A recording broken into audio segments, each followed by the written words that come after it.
Today we will have a discussion on a very important topic of international law, that is international treaties.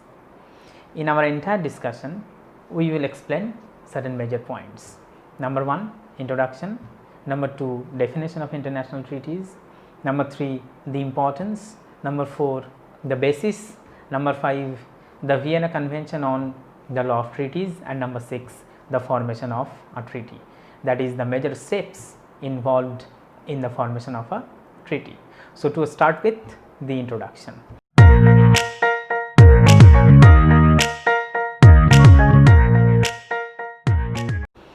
See, an agreement made between two or more private individuals subject to certain terms and conditions is called a contract. Similarly, an agreement between two or more heads of state, diplomatic envoys or international organizations subject to certain rights, duties and international obligations is called a treaty. So, a contract is an agreement between two or more private individuals. Similarly, a contract between two or more states is called a treaty. Moving on to our next point, that is definition. International treaty has been defined by many jurists, some of which are: number 1, Professor L. Oppenheim. He said that international treaties are agreements of a contractual character between states or organizations of states, creating legal rights and duties. Professor Swarjenberger said that treaties are agreements between subjects of international law, creating a binding obligation in international law. According to Article 2, Clause 1, Subclause A of the Vienna Convention on the Law of Treaties 1969, a treaty is an international agreement concluded between states in written form and governed by international law. So, these are some of the definitions of international treaty. Now comes the third point, the importance. International treaty is very important because according to Article 38, Clause 1, Subclause A of the Statute of International Court of Justice, treaty is the first source of international law.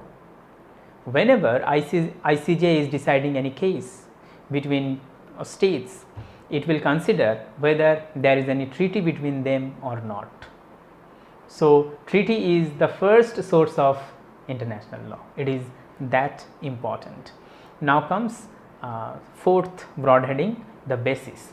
That is why the states or the parties to a treaty, they will be abiding by the terms and conditions of the treaty. What will be the basis? The force behind an international treaty is derived from the famous doctrine of pacta sunt servanda. It is associated with a famous Italian writer, Angelotti.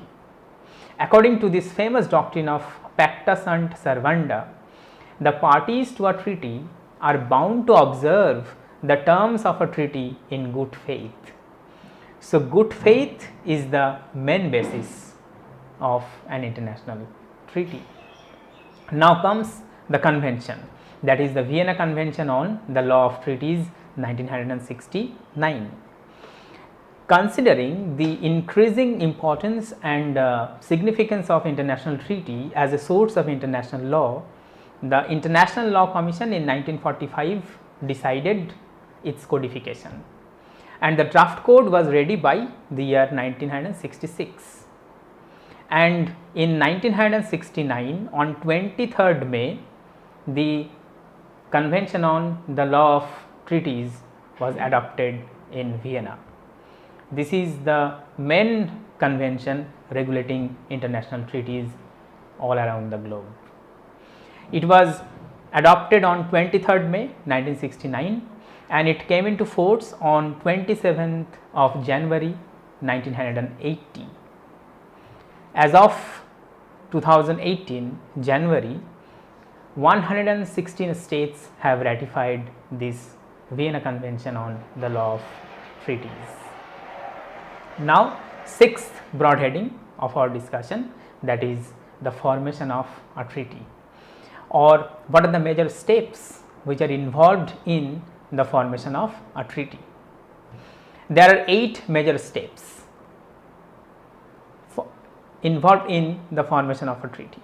Number 1, accrediting of persons or authorizing representatives. Number 2, negotiation. Number 3, authentication and signature. Number 4, ratification. Number 5, accession and adhesion. Number 6, entry into force. Number 7, registration and publication. And finally, number 8, application and enforcement.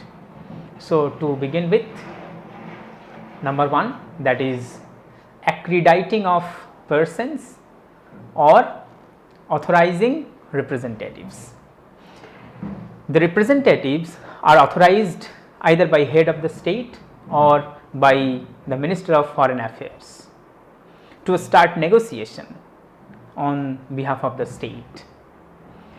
They are also called, these representatives or authorized representatives are also called plenipotentiaries. Plenipotentiary is a Latin phrase. It is a combination of 2 words, plens and potens. Plens means full and potens means powers. So, if we take together, plenipotentiary would stand for full powers. These representatives, these authorized representatives are provided with a particular instrument. This instrument is called full powers. Now, the second stage, once the representatives are authorized to start negotiation, we are coming to the second stage, that is negotiation. Now, the plenipotentiaries or the authorized representatives will start negotiation by exchanging the copies of plenipotentiaries or the full powers. Now, the third stage, that is authentication and signature. Once the draft is complete, it is open for signature. There are some treaties which come into force with the signature, unless the states or the contracting states make it a subject to ratification. Now comes the fourth stage, that is ratification. This is very important because ratification is the process of incorporating the conditions or terms of a treaty into municipal law or into the national law. In the process of ratification, what is basically considered? It is considered whether the terms of the treaty are in conformity with the provisions of constitution or not. If it is, if the terms and conditions of the treaty are in conformity with the constitution, then no problem, it will be ratified by the concerned state. Fifth stage, that is accession or adhesion. There may be a situation when there may be some states which have not signed the treaty, but later on it will be open for them to sign the treaty. That is called the process of accession. And adhesion. Adhesion means when some other states, some more states, they decide to adhere to the terms of the treaty, they can also accept the treaty, even when the minimum prescribed number for ratification is over. That is accession and adhesion. Number 6, entry into force. This entry into force, as I just said, that there are certain treaties which will immediately come into force at the time of signature, but if the states make it subject to ratification, then the treaty will come into operation only after it is ratified by the minimum prescribed number. Now, if we take for example this Vienna Convention on Law of Treaties 1969, when it was signed on 23rd May 1969, the minimum number required for ratification was 35, and on 27th of January 1980 it came into force. As I told you that as of January 2018, 116 states have ratified this Vienna Convention on the Law of Treaties. Now comes the 7th stage, that is registration and publication. Article 102 of the UN Charter 1945, it says that every international treaty should be registered and published. unless an international treaty is registered and published, it cannot be invoked by the parties before any organ of United Nations organization. So, if you want to have the benefit of a treaty, then the treaty should be registered and published. And the last stage is enforcement, application and enforcement. So, once a treaty is signed by the plenipotentiaries, it is ratified by the concerned state or the minimum prescribed number of states, it is registered and it is published, it is now open for application and enforcement. So, that is all about international treaties.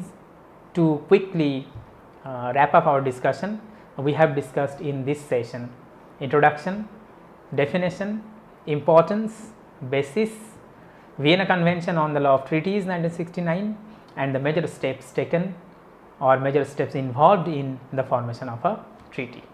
Up to this one now, thank you for watching.